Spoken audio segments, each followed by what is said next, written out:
Okay, so as you know from your research, on April 1st, the Israelis struck the Iranian embassy in Damascus, Syria, killing 7 people, including 2 commanders. This is an act of war because the embassy is considered Iranian territory. And never before has this been done intentionally. Okay? And this follows the assassination of their general Qasem Soleimani in 2020, right? This is when the Americans launched a drone strike against him in Baghdad. And he was really the top, one of the top Iranian generals. And what both of these incidents show us is that the Americans and the Israelis have dominance over Iran, okay? So military dominance. So the first thing is they have technology, right? So technologically, America and Israel are so much superior to Iran. So that there's a jet that went from Israel and went to Damascus to carry out the strike.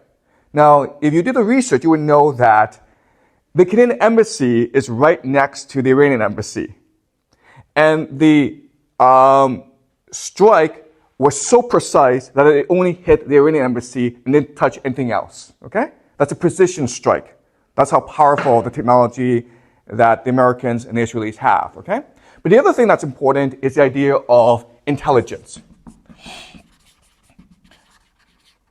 So how did the Israelis know that these commanders would be there at that time, right? That's intelligence. And intelligence comes in 2 forms, right? There's the idea of human and then signals. Signals is basically, I can listen in on your cell phone. I can track where you go. I know where your car is, right? That's signals and electronic intelligence. The other is human. So there are spies in the embassy who tell the Israelis that this meeting will happen. Okay? So this is clearly military dominance that Israel and the Americans possess over Iran. And when this strike happened, as you know, the Iranians had to respond. And this was called Operation True Promise. And the idea of True Promise was that there's a strike package, okay, consisting of 300 drones and missiles that hit Israel. Now, what the Israelis say is that 99% of these drones and missiles were intercepted. They caused no damage. And the Israelis says, this shows that our Iron Dome system is amazing. We're amazing. Iran cannot touch us. What the Iranians said is that, no, we designed the attack to be harmless. We intentionally designed the attack so that it would not cause that much damage. Okay? So who's right? The Israelis or the Iranians? I want to make an argument to you today that the Iranians are more believable, more credible. Okay? And the reason why is that the Iranians have to be very strategic in their response to the Americans and the Israelis. And the reason why is the Americans and the Israelis have military dominance over Iran. But just because you have military dominance does not mean you'll win the war. Okay? So what I believe is that Iran and Israel are committed to a war. And it's possible that in 2 years' time, there will be a ground invasion of Iran. Okay? But it's going to take time to build up to the ground invasion. But just because the Americans and the Israelis attack Iran does not mean they will win. Okay? And the reason why is that, as you know from your research, in 2002, the Americans actually tried to invade Iran, okay? They ran a simulation called the 2002 Millennium Challenge. And the idea is, let's pretend that we will invade Iran and let's see what happens. So they divide the military into 2 teams, right? Team USA and Team Iran. Now, if you know anything about the American military, you will know that it is the most dominant, powerful military ever to exist in human history, okay? It is crazy powerful. If the entire world were to get together and say, let's go fight the United States, the world would lose. The United States has the most powerful military in the entire world, okay? And Iran, it's a very poor country. So the United States invaded Iran, and they wanted to see what would happen. And it turned out that, who won? Iran won, okay? And the reason why Iran won is the idea of asymmetrical warfare.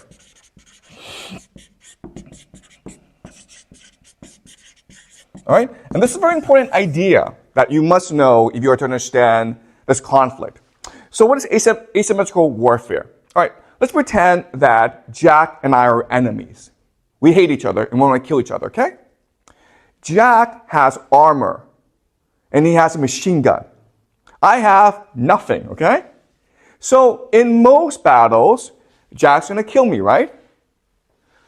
But let's pretend that I live in a dark forest. And it's really hard to see in this dark forest, but I've been living there for decades, okay? So I know this dark forest very, very well. So if Jack attacks me in this dark forest, then it's possible for me to win because I can set traps, right? I can play tricks on Jack. And that's the idea of asymmetrical warfare, okay? Even though Jack is superior, because I'm inferior, I'm forced to be much more strategic in how I fight against Jack, okay?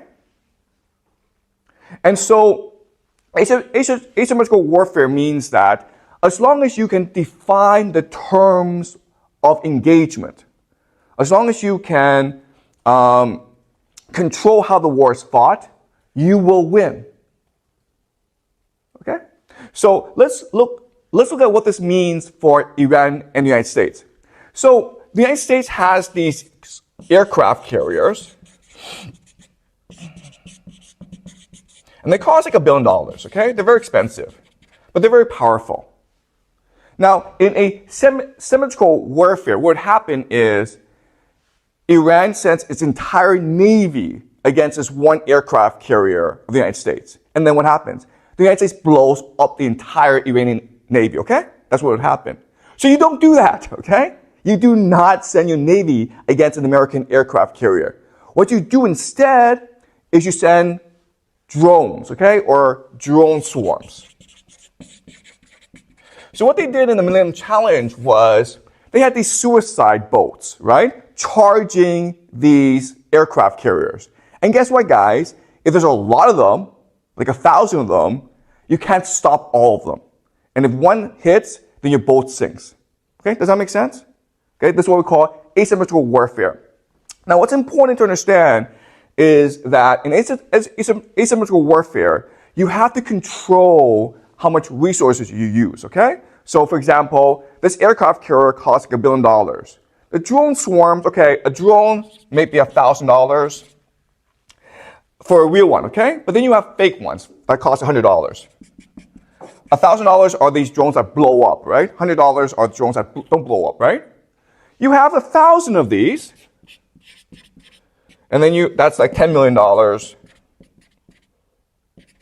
And then you have 10,000 of these, and that's another $10 million, okay? So it'll cost you maybe $20 million to blow up a $1 billion aircraft carrier. Okay, does that make sense?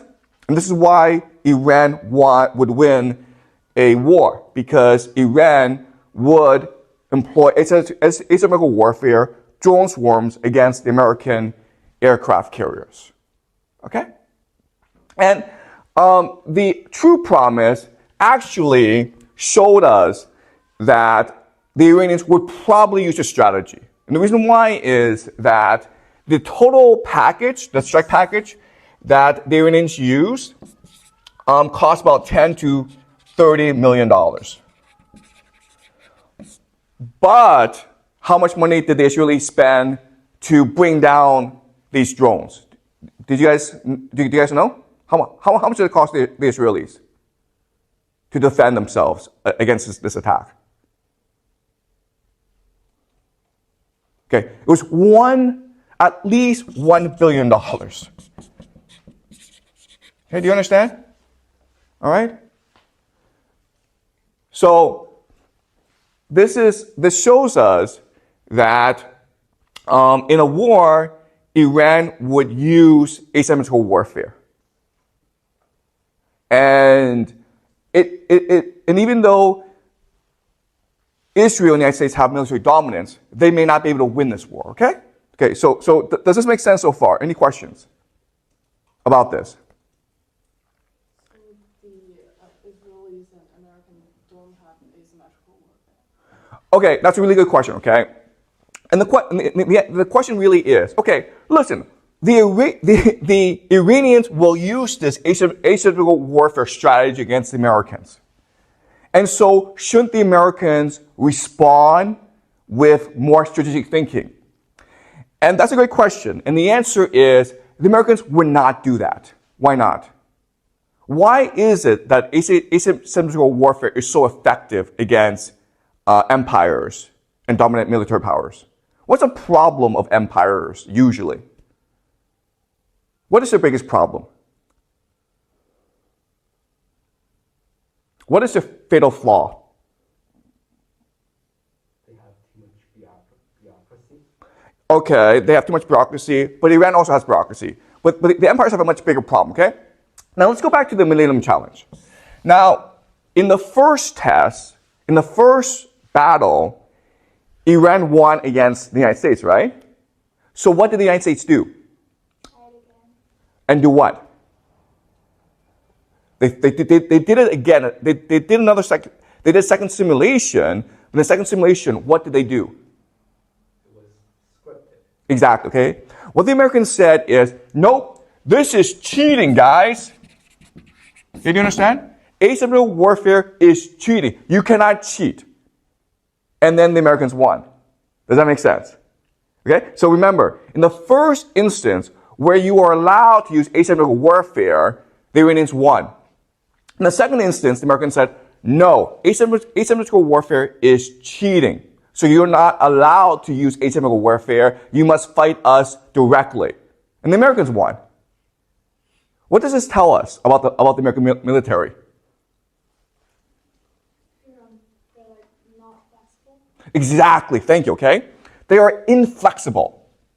Empires are inflexible. And the reason why is the idea of hubris. Right? If you're an empire, you refuse to admit your failings and faults. You become very stubborn, okay? So it's back to the example of Jack has his machine gun, his armor, right? He comes in the Stark Force thinking like, I'm invincible, right? And like everyone's like, Jack, don't go into that dark forest. It's stupid. But Jack's like, no, I have a machine gun. I don't care. All right? So that's the situation. That's why asymmetrical warfare is so effective, because it allows you flexibility and creativity, and the empire, the dominant power, refuses to be flexible and creative. Okay? Does that make sense?